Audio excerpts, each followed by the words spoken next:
కృష్ణ పరమాత్మ సత్రాజిత్తును శమంతకమణిని అడగాలి అనుకుంటున్నాడు. ఏ రూపానైనా సరే ఆ మణిని మనం తీసుకోవాలి అనుకుంటున్నాడు. సత్రాజిత్ ఏమనుకుంటున్నాడంటే ఈయన అడగతాడేమో, ఇంకెవరి మీద అనుమానం లేదు ఆయనకు. ఎలా ఇవ్వాలి, ఇంత కష్టపడి తెచ్చుకున్నటువంటి యొక్క మణిని ఎలా ఇవ్వాలి అనుకుంటున్నాడు మనస్సులో. వీళ్ళిద్దరూ ఒక దగ్గర కూర్చొని మాట్లాడుకుంటున్నారు. సరే, అడగదాం అనుకున్నాడు కృష్ణుడు, అడగలేదు. అడగతాడేమో అనుకున్నాడు, అడగలేదు. లేని ఆయన ఒక ఊపిరి పీల్చుకున్నాడు అనమాట. సరే, వెళ్ళిపోయినాడు కృష్ణుడు. మాట్లాడు. కొంతకాలం జరిగింది. కొంతకాలం జరిగిన తర్వాత కృష్ణుడు ఏమంటే, స్నేహితులతో వాళ్ళతో వీళ్ళతో మాట్లాడే సందర్భంలో ఆ శమంతకమణిని నేను తెచ్చుకునే అంత శక్తి నాకుంది, నన్నేం చేయలేడు సత్రాజిత్తు, ఆ బలపరాక్రమాలు నాకు ఉన్నాయి. ఆయన జయించి, అంటే రాజులుగా ఉండేటువంటి వాళ్ళు ఏంటంటే ఏదైనా విలువైన వస్తువు ఒకరి దగ్గర ఉన్నప్పుడు యుద్ధరంగంలో జయించి తెచ్చుకోవచ్చు అన్నమాట. అది ధర్మం. కాబట్టి నేనేమో జయిస్తాను, తెచ్చుకోగలను. కానీ కుటుంబ కలహాలు వస్తాయి, అందరం ఒకే వంశంలో వాళ్ళం కాబట్టి ఇంకా ఒకరొకరు వర్గాలు తయారైపోతాయి, అందువల్ల నేను ఆలోచిస్తున్నాను అని స్నేహితులతో అన్నాడు. ఈ స్నేహితులు గమనుంటారా?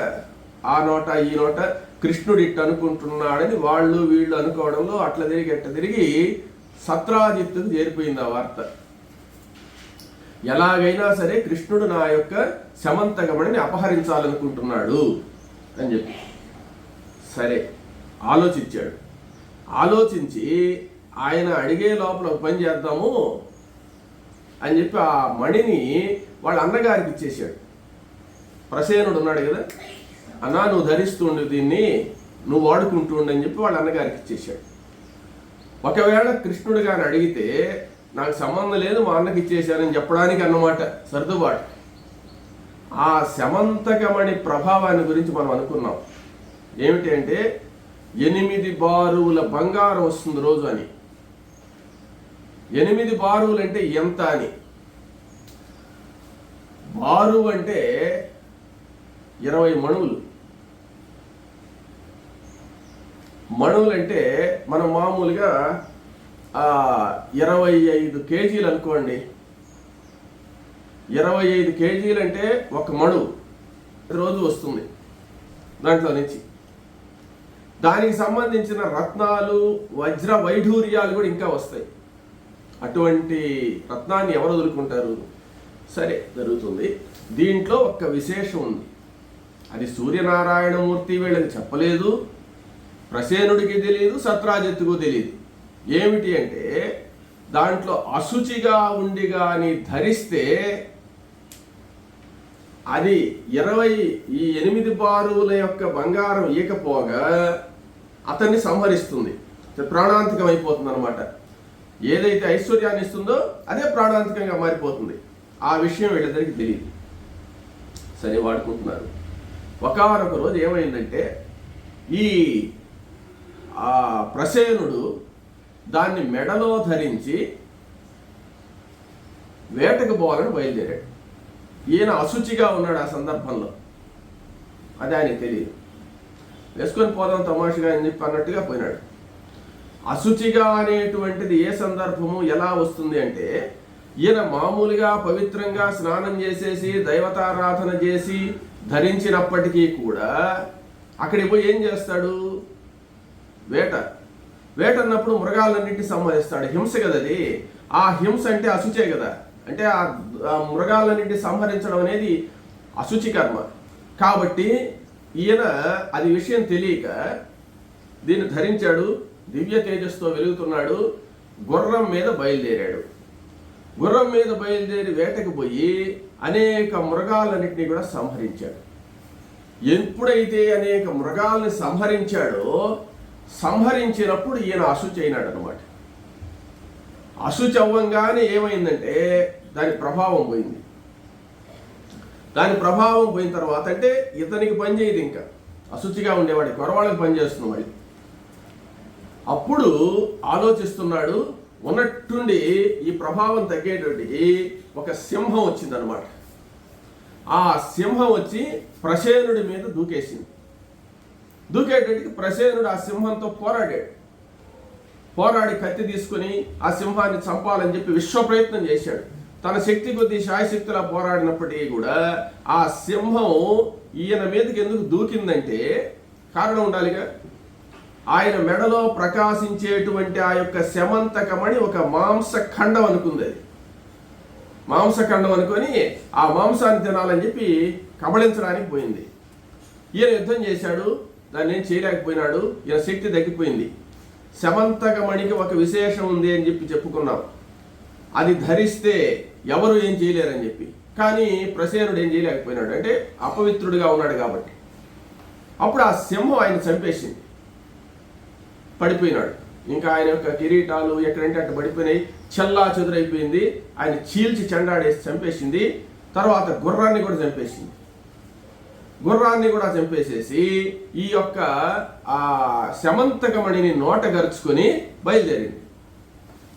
బయలుదేరి కొంచెం దూరం పోయేటప్పటికి అక్కడ మన భల్లూక రాజు ఉన్నాడు, జాంబవంతుడు అందరికీ తెలిసిన వ్యక్తి. అనేక యుగాల నుంచి కృత త్రేత ద్వాపర యుగాలంటే ఆయనకి తెలుసు అన్నమాట. ఆ జాంబవంతుడు ఈ సింహాన్ని చూశాడు. సింహాన్ని చూస్తే సింహం యొక్క నోట్లో దివ్య తేజస్సుతో ఒక మణి వెలుగుతుందన్నమాట. ఇదేదో ఎత్తుకోపోతుందని చెప్పి వెంటనే లంఘించి ఆ సింహం మీద దూకాడు. సింహానికి జాంబవంతుడికి భయంకరమైన యుద్ధం జరిగింది. ఆ యుద్ధంలో జాంబవంతుడిని సింహం ఏం చేయలేకపోయింది. ఆ సింహాన్ని పట్టుకొని చీల్చి చెండాడేసి ఆ శమంతకమణిని తీసుకున్నాడు. శమంతకమణిని తీసుకొని జాంబవంతుడు వస్తూ ఉన్నాడు. దివ్య తేజస్సుతో జాంబవంతుడి చేతిలో వెలిగిపోతుంది ఆ యొక్క శమంతకమణి. జాంబవంతుడు ఏ కాలం నాటివాడు, ఎప్పటివాడు అనేటువంటి విషయం మనం రామాయణంలో జాంబవంతుడిని గురించి అంతా కూడా తెలుసుకున్నాం. కానీ జాంబవంతుడు ఎంత మహనీయుడంటే అది దాన్ని ఎత్తుకొని గుహ దగ్గరికి వస్తున్నాడు. ఇంత లోపల జాంబవంతుడి విషయం తెలుసుకుందాం మనం, ఆయన ఎవరనేది. జాంబవంతుడు అనేటువంటి పేరు ఆయనకి ఎందుకు వచ్చిందంటే బ్రహ్మదేవుడు ఒకానొకసారి ఆవిలించాడు. ఆవిలింతను సంస్కృతంలో జృంభణము అంటారు. జృంభణంలో నుంచి వచ్చాడు కాబట్టి ఆవిలిస్తే ఆయన నోట్లో నుంచి పుట్టాడు జాంబవంతుడు. జృంభణంలో నుంచి వచ్చినందువల్ల జాంబవంతుడు అనేటువంటి పేరు వచ్చింది. ఆ జాంబవంతుడు పుట్టగానే బ్రహ్మదేవుడికి నమస్కారం చేశాడు. నమస్కారం చేసి చేయగానే ఆయన ఏమన్నాడంటే దీర్ఘాయుష్మాన్ భవ అన్నాడు. బ్రహ్మదేవుడు దీర్ఘాయుష్మాన్ భవ అంటే ఇంకేముంది, ఆయన చిరజీవి అయిపోయినాడు. సరే, మంచి భక్తుడు అన్నమాట. భల్లూక రాజుగా ఉంటూ ఆయన పరిపాలన చేస్తూ ఉన్నాడు. అనేక అడవుల్లో ఉండేటువంటి సింహ, వ్యాఘ్ర, రకరకాలైనటువంటి గజ మొదలైనటువంటి వాళ్ళన్నిటికీ కూడా ఈ నాయకుడిగానే ఉన్నాడు. కొంతమంది ఏమంటే జాంబవంతుడు భల్లూకాలకే రాజు అంటారు, కానీ ఈయన ప్రపంచంలో ఉండేటువంటి సకల మృగాలకన్నిటికీ కూడా రాజుగా ఉన్నాడు అన్నమాట. ఉండి పరిపాలిస్తున్నాడు. ఎంత గొప్పవాడంటే బలిచక్రవర్తి 3 అడుగులు దానం చేసేటప్పుడు వామనావతారంలో వామనుడుగా శ్రీ మహావిష్ణు అవతారం ఎత్తినప్పుడు ఆయన 3 అడుగులు అడుగుతాడు కదా. అడిగినప్పుడు ఆ 3వ అడుగు ఎక్కడ పెట్టాలి అంటే శిరస్సు మీద పెట్టమంటాడు. ఆ శిరస్సు మీద పెట్టే లోపల ఈయన అంత్యంతై వటుడింతై నభోవీధిపై నంతై అని విశ్వరూపం, అంటే ప్రపంచం అంతా వ్యాపించిపోతాడు వామనుడు. అప్పుడు ఆ వామనమూర్తికి పాదాలు గడుగుతాడు ఎవరు? బ్రహ్మ. ఆ జలాన్ని శిరస్సు మీద చల్లుకుంటాడు బ్రహ్మదేవుడు. ఆ సందర్భంలో జాంబవంతుడు అనేక ప్రదక్షిణాలు చేసేట వామన అవతారంలో ఉండే దేవుడికి. అంటే అనేక ప్రదక్షిణాలంటే ఎంత వేగంగా తిరిగి ఉండాలి. చిన్నప్పుడు రాగి చెట్టు ప్రదక్షిణం చేయడం కాదు కదా, అంత వేగంగా అనేక ప్రదక్షిణాలు చేసినటువంటి మహానుభావుడు. క్షీరసాగర మథనం అప్పుడు కూడా ఉన్నాడు ఆయన.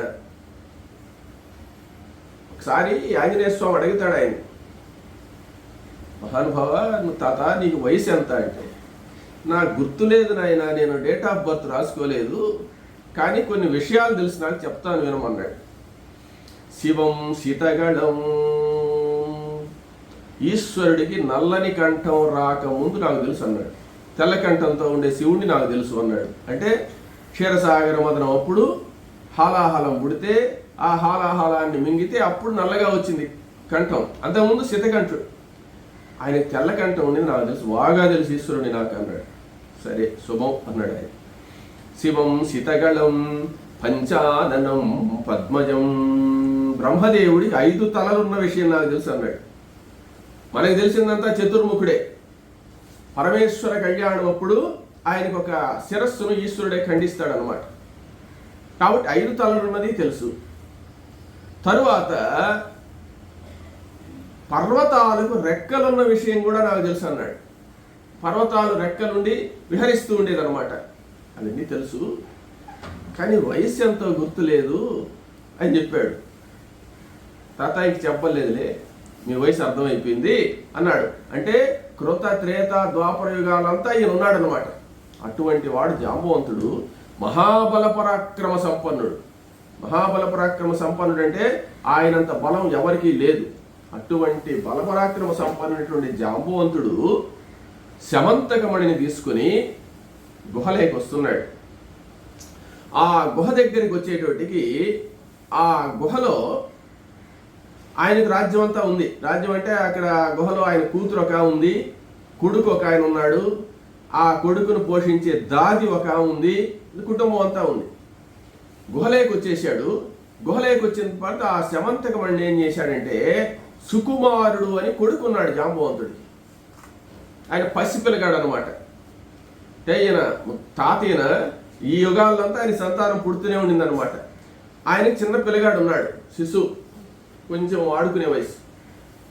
లోపలికి పోతూ పోతూ ఆ శమంతకమణిని ఆ సుకుమారుడి చేతికి ఇచ్చేసి లోపలికి పోయినాడు.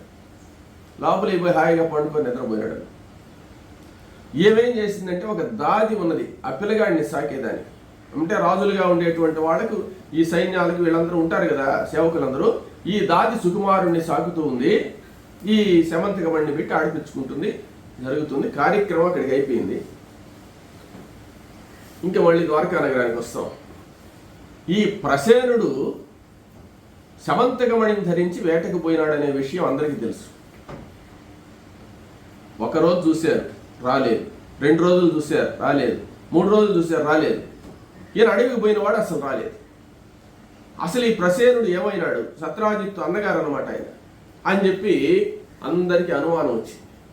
అనుమానం వస్తే, ఇన్ని రోజుల నుంచి ఆయన అరణ్యాన్ని నుంచి రాలేదంటే ఖచ్చితంగా ఏదో ఒక దుర్వార్త వినాల్సి వస్తుంది.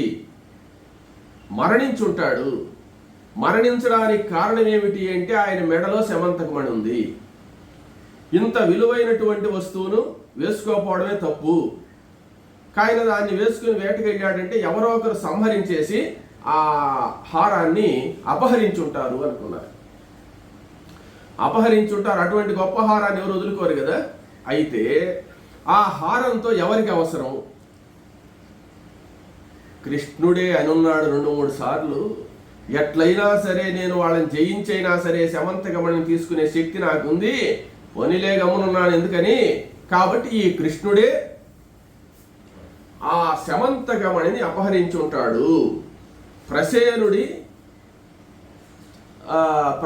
సంహరించుంటాడు అని అక్కడక్కడ అనుకుంటున్నారు.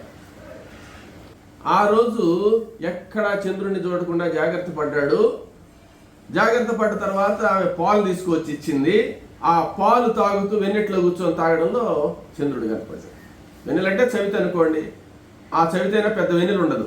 అయినా ఆయన కూర్చొని, చవితి రోజు చంద్రుడిని మీరు గమనించండి, మన దృష్టి ఎట్టున్నట్లు లాగుతుంది అనమాట. దాంట్లో ఉండే ప్రత్యేకత అది.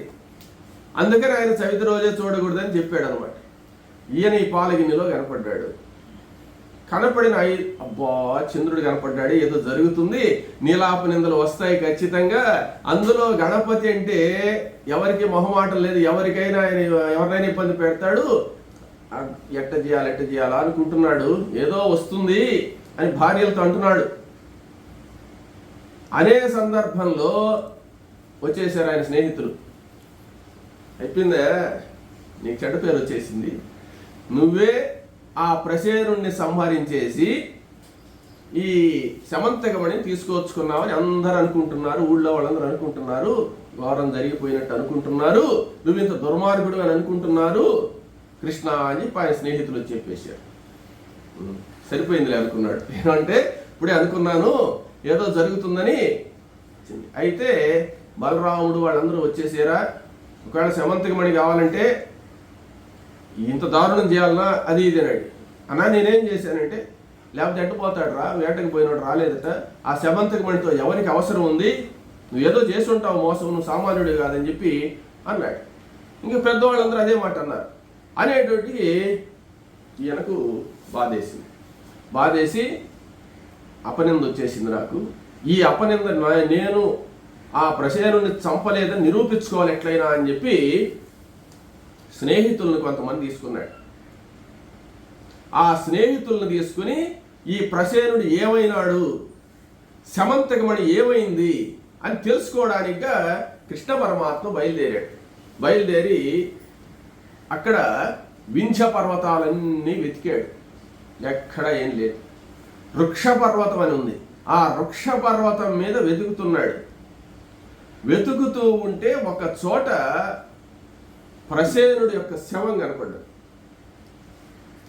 ఆ ప్రసేనుడి యొక్క శవం ఎలా ఉందంటే దుస్తులన్నీ చినిగిపోయి ఉన్నాయి, భూషణాలు ఆయన వేసుకోపోయిన ఆభరణాలన్నీ చల్లా చెదురుగా పడిపోయి ఉన్నాయి, జుట్టంతా చిక్కుపడిపోయి ఉంది, ఖడ్గం ఆయన చేతిలో ఉండే కత్తి జారి పడిపోయి ఉంది, సింహంతో పోరాడిన దృశ్యం కనపడుతుంది. ఆ సింహం గీచినటువంటి గీతలు శరీరం అంతా ఆ గోళ్లతో గీరిందంతా కనపడుతుంది. ఓహో, ఏదో సింహంతో యుద్ధం చేశాడు, మరణించాడు అని అనుకున్నాడు కృష్ణుడు. అనుకొని కొంచెం ముందుకు పోయి చూస్తే గుర్రం పడిపోయింది. ఇక్కడ ఏదో ఒక సింహము తనతో యుద్ధం చేసింది, సింహం చంపేసింది అని చెప్పి నిర్ణయించుకుని ఆ భూషణాల్లో అంతా చూశాడు. ఎక్కడ శమంతకమణి మాత్రం లేదు. ఆయన ధరించిన భూషణాలన్నీ ఉన్నాయి, అక్కడ శమంతకమణి లేదు. ఓహో, ఈ శమంతకమణిని ఎవరో అపహరించారు, ఏదో జరిగింది ఇక్కడ అని చెప్పి అలా చుట్టూ అన్వేషిస్తామని చెప్పి చుట్టుపక్కల చూశారు. చూస్తే కొంచెం దూరంలో సింహం పడిపోయింది, సింహ కళేబరం ఉంది అక్కడ. సింహ కళేబరం అంటే వీళ్ళు పోయేటోటికి ఒక 10 రోజులు 20 రోజులు జరిగిపోయింది అనమాట. అవన్నీ నక్కలు అవన్నీ లాగేసి మాంసం తిని కళేబరాలు కనపడుతున్నాయి. ఏం అర్థం కాలే కృష్ణుడికి, ఏంది సింహ కళేబరం ఉంది, ఇక్కడ ప్రసేనుడి శవం ఉంది, అక్కడేమంటే గుర్రం శవం ఉందని చెప్పి చూస్తే శమంతకమణి లేదు. అప్పుడు ఆ ప్రాంతంలో నుంచి ఎలుగుబంటు యొక్క అడుగులు కనపడ్డాయి. ఆ ఎలుగుబంటు అడుగులను చూసుకుంటూ కొన్ని రక్తపు మరకలు, అంటే ఈ సింహంతో పోరాడింది కదా, ఆ గుర్తులను బట్టి పోయినాడు. పోతే 1 కిలోమీటరు 2 కిలోమీటర్లు పోవాల్సి వచ్చింది. ఈ అడుగులను ఆధారంగా చేసుకుని పోయినాడు అనమాట. పోతే అక్కడ ఒక పెద్ద గుహ ఉందన్నమాట. ఆ బిలవలేకి పోయి ఉన్నాయి ఈ అడుగులు, జాంబవంతుడు అడుగులు అనమాట. అవి చిన్న అడుగులు ఉండవు, పెద్ద పెద్ద అడుగులే ఉంటాయి. వాటి ఆధారంగా పోతే అప్పుడు బిలంలోకి ప్రవేశించాల. బిలంలో ఏముందో ఏందో మనకైతే ఊపిరాడదు, లోపల అసలు ఏమున్నారో లోపల తెలియదు కదా. మన స్నేహితులందరూ కూడా మీరు ఇక్కడే ఉండండి, మీరందరూ లోపలికి రాకూడదు, నేను ఒక్కడే వెళతాను అని చెప్పి కృష్ణ పరమాత్మ ఒక్కడే ఆ బిలంలోకి ప్రవేశించాడు, గుహలేకి. ఆ గుహలేకి పోయేటోటికి అక్కడ ఒక పిల్లవాడు ఏడుస్తూ ఉన్నాడు. ఆ పిల్లవాడు మొండికేసి ఏడుస్తున్నాడు అనమాట. ఏడుస్తుంటే అక్కడ ఒక దాది ఉండి ఆమె ఓదార్స్తున్నది పిల్లగాడిని ఓదారుస్తూ, నాయనా ఎందుకు ఏడుస్తావు, ఇదిగో ఈ మాణిక్యంతో ఆడుకో, ఇది ఎంత వెలిగిపోతుందో చూడు, దీంతో ఒక్కసారి ఆడుకో నాయనా అని చెప్తుంది. ఏమంటే వీరుడైనటువంటి ప్రసేనుణ్ణి సింహం చంపేసింది, సింహం చంపేస్తే ఆ సింహాన్ని మీ నాన్న చంపేశాడు, ఆ సింహాన్ని మీ నాన్న చంపేసి నీ కోసంగా ఎత్తుకోవచ్చాడు ఆయన. దీన్ని ఇది చాలా విలువైనటువంటిది, చాలా అందమైనటువంటిది, ఇదిగో ఇది ఇంత ఆడుకో, దీన్ని మెడలో పెట్టుకో, దీన్ని ఆభరణంగా అలంకరించుకొని దారి చెప్తుంది. ఆ మాటలు కృష్ణ పరమాత్మ విన్నాడు. ఓహో, సమంతకమణి ఇదే కదా, ఇక్కడికి జాంబవంతుడు తీసుకువచ్చాడు కదా అని చెప్పి ఏడవకు ఏడవకు అని చెప్పి ఆమె అంటుంటే ఈయన ఏం చేశాడంటే నేరుగా చల్లగా లోపలికి ప్రవేశించాడు. ప్రవేశించేటప్పుడు ఈయన చూసింది ఆమె. ఈయన చూసి వెంటనే శ్రీకృష్ణ పరమాత్మను చూసి భయం వేసేసింది ఆమె. అంటే అక్కడికి ఎవరు మానవ మాత్రులు పోరు కదా, కృష్ణుని చూసి పెద్దగా భయపడిపోయి అరిచేసింది, రక్షించండి రక్షించండి అని చెప్పి పెద్దగా అరిచిందట. అరిచేటట్టు లోపలే ఉన్నాడు జాంబవంతుడు. ఆ గుహ పెద్ద గుహ, అక్కడ ఏమూల పండుకో ఉన్నాడు ఆయన. నేరుగా ఒక్క ఉదుటున సింహనాదం చేస్తూ వచ్చేసాడు. వచ్చేసేటువంటి సింహనాదం అంటే సింహం అరిచినట్టు అరిచాడని కాదు, పెద్ద నాదం చేస్తూ అని అర్థం. కాబట్టి వచ్చేసాడు. వచ్చి చూడంగానే కృష్ణుణ్ణి ఇంకేం ఆలోచనలు ఎవరు ఏంది అనేటువంటిది ఏం లేదు. వెంటనే అసలు నా గుహలోకి ఎందుకు వచ్చావు నువ్వు అన్నట్టుగా ఒక్క కళ్ళు ఎర్రగా చేసి ఒక క్యాక్ వేసాడనమాట. అంటే ఏం అరిచింది అట్ట అరిచింది, రక్షించండి రక్షించండి. అప్పుడు వెంటనే కృష్ణుడు కూడా యుద్ధానికి పూనుకున్నాడు. కృష్ణుడికి కోపం వచ్చేసింది. అంటే ఇక్కడ సమంతకమణి ఇంత దుర్మార్గం చేసి తీసుకువచ్చాడు కదా అని చెప్పి వెంటనే మల్ల యుద్ధం ప్రారంభమైంది. కృష్ణుడు జాంబవంతుడు విపరీతంగా కొట్టుకుంటున్నారనమాట. ఇంకేం మాట పలుకు ఏం లే, పిడిగుద్దులతోనే, ఆయుధాలు ఏం లేవు. ఆయుధాలతో ఏమీ లేకుండా మల్ల యుద్ధం మొదలుపెట్టారు. మల్ల యుద్ధం భీకరంగా జరుగుతుంది. రోజులు గడుస్తున్నాయి. వీళ్ళు ఎలాంటి ఆహారం తీసుకునే సందర్భాలు ఏమీ లేవు. రాత్రి పగులు యుద్ధమే. ఆ గుహలో పెద్ద పెద్ద అరుపులు, సింహనాదాలు చేస్తూ వీళ్ళిద్దరూ మల్ల యుద్ధం చేస్తున్నారు. కృష్ణ పరమాత్మ, జాంబవంతుడు. లోపల ఏం జరుగుతుంది అనే విషయం ఎవరికీ తెలియదు. చాలా లోపలికి వెళ్ళిపోయి ఉన్నాడు కృష్ణుడు. అంటే ఒక 6 కిలోమీటర్ లోపలికి వెళ్ళిపోయి ఉన్నాడు. అక్కడ జరుగుతుంది యుద్ధం. బయట స్నేహితులందరూ నిలబడి ఉన్నారు కదా. ఒక రోజు చూశారు, కృష్ణుడు రాలేదు. 2 రోజులు చూశారు, రాలేదు. 3, 4, 5, 6, 7 వారం రోజులు చూశారు, కృష్ణుడు రాలేదు. ఇన్ని రోజులు రాకుండా ఎట్టుంటాడు కృష్ణుడు? లోపలేదో జరిగింది, ఇంక రాడు ఆయన మరణించాడని చెప్పి స్నేహితులు ఇంటికి వచ్చేసారు. 21 రోజు జరిగింది యుద్ధం. అక్కడ కొన్ని చోట్ల 28 రోజులని ఉంది, 21 రోజు జరిగింది అనమాట. ఆ 21 రోజు యుద్ధంలో 7 × 3 = 21, అంటే 3 వారాలు జరిగింది. 3 వారాల్లో 1 వారం ఉండారు వీళ్ళు. 1 వారం ఉండేసేసి ఓపిక లేక మనం ఎంతసేపు కూర్చో ఉంటాం, ఇక్కడ ఆయన పోయిన ఆయన రాడు కదా, ఒకవేళ లోపల ఏదైనా క్రూర మృగాలు వస్తే మనల్ని కూడా చంపేస్తాయని చెప్పి వీళ్ళు నేరుగా ఇంటికి వచ్చేసారు. ఇంటికి వచ్చేసి ఇంట్లో కృష్ణుడు చనిపోయినాడని చెప్పేసారు. ఆయన లేడు, గుహలైపోయినాడు, ఏమైపోయినాడు తెలియదు, సమంతకమణి లేదు, ఏమీ లేదు, కృష్ణుడు మాత్రం లేడు ఇంకా అని చెప్పేటోటికి విశేషం ఏంటంటే కృష్ణుడికి అంత్యక్రియలు కూడా చేసేసారు. తిలోదకాలు వదిలి పిండ ప్రదానం కూడా చేసేసారు కృష్ణుడికి. పిండ ప్రదానం, తిలోదకాలు, కర్మంత్రాలు అన్నీ అయిపోయినాయి. అక్కడ కృష్ణుడికి వీళ్ళు పిండ ప్రదానం చేసేటోటికి ఈ పితృదేవతల అనుగ్రహం వల్ల శక్తి వచ్చిందట. వాళ్ళు అక్కడ పిండం పెట్టేటప్పుడు ఏం చెప్తున్నారంటే మా కృష్ణుడు ఎక్కడున్నాడో ఆయనకి అందించవయ్యా అని చెప్పి వసురుద్రాదిత్య రూపాల్లో చేస్తున్నారు కదా. పితృదేవతలు ఒకసారి కళ్ళు మూసుకొని చూస్తే పలానా చోట ఉన్నాడు కృష్ణుడు అని వాళ్ళకి తెలుసు కదా. ఈ ఆహారం ఆయనకి అందించాలి కదా. ఆయన అదృశ్య రూపంలో ఆయనకి ఎనర్జీ వచ్చేటట్టు చేశారనమాట వాళ్ళు. ఈ 21 రోజు మంచినీళ్ళు తాగడం లేదు, నిద్రపోవడం లేదు, ఆహారం లేదు, రాత్రి పగులు యుద్ధం జరుగుతుంది. 15 రోజులు అయిపోయినాయి, 16 రోజులు అయిపోయినాయి. ఈయనకి ఇక్కడ కార్యక్రమం జరిగిపోయింది కృష్ణుడికి. దానివల్ల ఆయనకు మంచి శక్తి వచ్చింది. శక్తి వచ్చి రోజు రోజుకు కృష్ణుడి యొక్క బలం పెరిగిపోతుంది, జాంబవంతుడి బలం తగ్గిపోతుంది. 20 రోజులు అయిపోయినాయి. జాంబవంతుడు నీరసపడిపోయినాడు, కృష్ణుడికి ఏం తగ్గలేదు. 21వ రోజు కూడా యుద్ధం చేశారు. యుద్ధం చేసి 21వ రోజు సాయంత్రానికి జాంబవంతుడు పడిపోయినాడు. పడిపోయి చూచాడు కృష్ణుడి ఛాయ. కృష్ణుడు ఇంకా విజృంభిస్తున్నాడు, ఏం జంకలేదన్నమాట.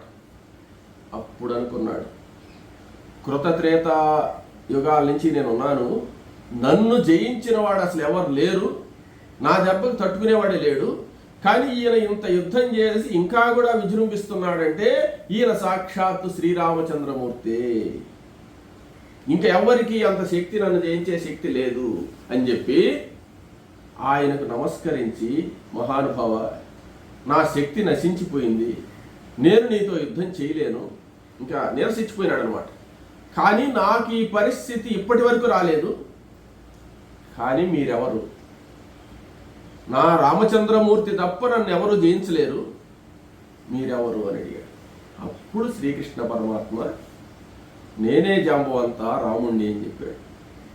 నేను రాముణ్ణే కృష్ణుడిగా పుట్టాను, కావాలంటే ఒకసారి చూడు అని ఆ జాంబవంతుడికి మాత్రమే కనిపించేటట్లుగా రాముడుగా దర్శనమిచ్చాడనమాట. రాముడుగా ఎప్పుడైతే దర్శనమిచ్చాడో వెంటనే పరమానంద భరితుడైపోయి ఆ యొక్క జాంబవంతుడు కళ్ళనీళ్లు పెట్టుకుని ఆ శ్రీరామచంద్రమూర్తిని శ్రీరాఘవం దశరథాత్మజమప్రమేయం అని మొదలుపెట్టి ధ్యానం చేశాడు. కళ్ళనీళ్ళు గారిపోతున్నాయి. ఆ కళ్ళనీళ్లు పోతూ ఆ శ్రీరామచంద్రమూర్తిని దర్శనం చేసుకున్నటువంటి వాడి జన్మ చరితార్థం అయిపోయింది మహానుభావ అని చెప్పి ఆ రామచంద్రమూర్తి పాదాల మీద పడి నమస్కారం చేశాడు. మళ్ళీ కృష్ణుడిగానే ఉన్నాడు అనమాట. ఆ కృష్ణుడిగానే కనపడ్డాడు. అందరికీ అక్కడ ఉండే వాళ్ళందరికీ కృష్ణుడిగానే కనపడుతున్నాడు. జాంబవంతుడికి అర్థమైపోయింది. అప్పుడు జాంబవంత, నువ్వు నన్ను ఒక కోరిక అడిగావు, ఆ రావణుడిని నేను రాముడిగా ఉండి యుద్ధంలో సంహరించినప్పుడు, శ్రీరామ నీతో యుద్ధం చేయాలని కోరికగా ఉందన్నావు. నేను ద్వాపర యుగంలో నీ కోరిక తీరుస్తానని చెప్పాను. ఈరోజు నీ కోరిక తీర్చాను, నీతో యుద్ధం చేశాను, నేను బలవంతుడినేనా అని అడిగట. ఏమంటే అప్పుడు ఈయనకి ఎంతో మందితో యుద్ధం చేసి ఉన్నాడు జాంబవంతుడు. సామాన్యుడు కాదు, మహాబల పరాక్రమ సంపన్నుడు. ఆయనకు ఉండే బలం ఎంతో తెలుసా? 10,000 సింహాల బలం ఆయనకు ఉండేది. 10,000 సింహాలు కాదు, 1,000,000 సింహాల బలం ఉంది ఆయనకు. జాంబవంతుడు అంటే సామాన్యుడు కాదు. అటువంటి జాంబవంతుణ్ణి ఎదిరించిన వాడు ఎవరూ లేరు అని నీకు ప్రఖ్యాతి ఉన్నది కదా. నాతో యుద్ధం చేయాలని కోరుకున్నావు, నువ్వు ద్వాపరంలో చేస్తానన్నాను. 21 రోజులైంది కదా జాంబవంత, యుద్ధం చేశాను, ఏమన్నా నచ్చిందా నా యుద్ధం అన్నాడు. మహానుభావ, నిన్ను జయించే శక్తి నాకెక్కడుంది? నువ్వు పరాత్పరుడివి, ఆ పరబ్రహ్మవు నువ్వే కదా, అందరూ నీలో నుంచి వచ్చిన వాళ్లే కదా, నిన్నెక్కడ మేము జయించగలమని చెప్పి ఆయన పరమానంద భరితుడై నా గృహాన్ని పావనం చేశావు తండ్రి అని చెప్పి ఆ రామచంద్రమూర్తిని అర్ఘ్యపాద్యాది విధుల అంటే కృష్ణ పరమాత్మను అర్ఘ్యపాద్యాది విధుల ఒక సింహాసనం మీద కూర్చోబెట్టి పూజించి అర్చించి తనివిదీరా ప్రదక్షిణం చేసి నమస్కరించి నా జన్మ సఫలమైపోయిందని సంతోషపడి అప్పుడు ఈ శమంతకమణిని తీసుకువచ్చి సమర్పించాడు. సమర్పించి శమంతకమణితో పాటు ఆయన కుమార్తె జాంబవతి అనే అందాల రాశి ఉన్నదనమాట. యుక్త వయసులో ఉందామె. ఆ జాంబవతి అనేటువంటి కన్యారత్నాన్ని కూడా శ్రీకృష్ణ పరమాత్మకు సమర్పించాడు. సమర్పించడం అంటే మామూలుగా వివాహం చేసినప్పుడు మనం ఏం చెప్తామంటే, పాదాలు గడిగి ఏ పెళ్లి కొడుకైనా కూడా శ్రీ మహావిష్ణు స్వరూపంగా మనం నమస్కరించి కన్యాదానం చేస్తాం. ఇక్కడ జాంబవంతుడు విష్ణు స్వరూపం కాదు, విష్ణువుకే ఇచ్చాడనమాట. విష్ణువుకే తన యొక్క కన్యారత్నమైనటువంటి జాంబవతిని సమర్పించాడు. సమర్పించిన తర్వాత కృష్ణుడు కూడా పరమానంద భరితాత్ముడైపోయినాడు. అప్పుడు జాంబవంతుడికి చెప్పాడనమాట, జాంబవంత, నాకు ఒక అపనింద వచ్చింది, ఈ మణిని నేను అపహరించానని చెప్పి అంటున్నారు, అసలు ఏం జరిగింది అని చెప్పి అడిగాడు. విషయం తెలుసుకోవాలి కదా. అప్పుడు జాంబవంతుడు చెప్పాడు, ఆ ప్రసేనుడు అనేటువంటి ఆయన్ను ఒక సింహం చంపేసింది.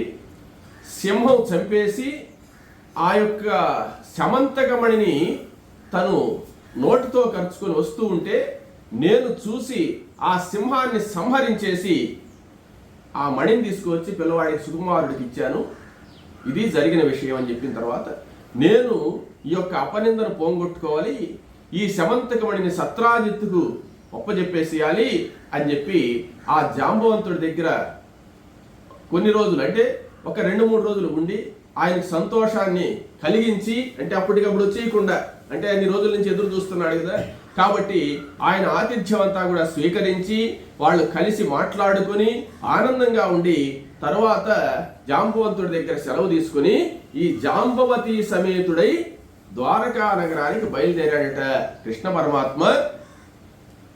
వచ్చిన తర్వాత ఏం జరుగుతుందనే విషయం మనం తెలుసుకుందాం తర్వాత.